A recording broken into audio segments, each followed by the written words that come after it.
Biodiversity is the interconnectivity between all life on Earth. It links the smallest bacteria to the largest animals. It links the forest mycelium to the birds in the sky.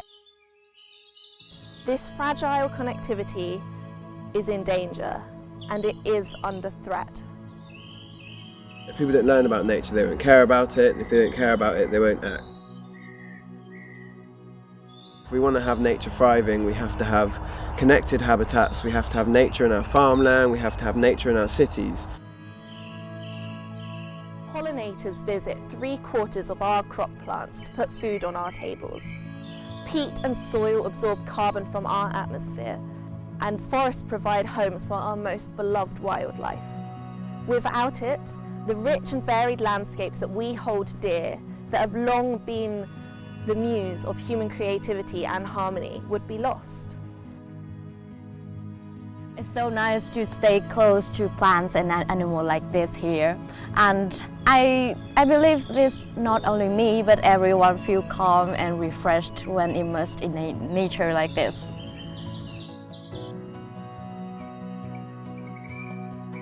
In the UK, 84% of the population lives in towns and cities. Property development and urban sprawl encroach on our green spaces and leave little space for our iconic wildlife.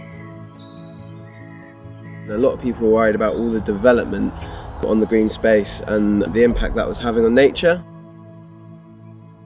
Local communities are starting to take matters into their own hands. They're starting to fight to keep their green spaces green and to fight against urbanisation. Really Wild Lockleaze project was born from a desire of the residents to do something about the loss of nature and to look after and enhance the areas we've got. Get a handful of seed, everyone. We've done walks on pollinators and bumblebees and butterflies. In spring we're planting a lot of meadows with the residents. Like this one, I would not recommend. We learned a lot about the diversity of the plants, and we learned about how to plant them, how to distinguish between various kind of berries. We're a demonstrator project.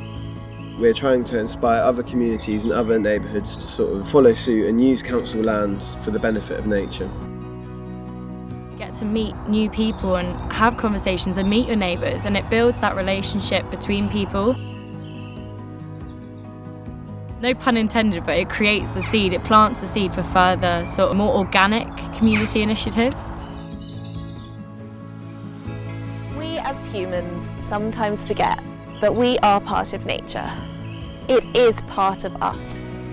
We need it not just for its resources, but for its effects on our mental health and our well-being. Nature in cities is particularly important because it's where people live, and now all the evidence is coming out about how beneficial it is for mental health. Before I moved to Bristol, I lived out in the countryside, so moving into somewhere which is more built up was a bit of a shock, and it did affect my mental health, and I struggled with it.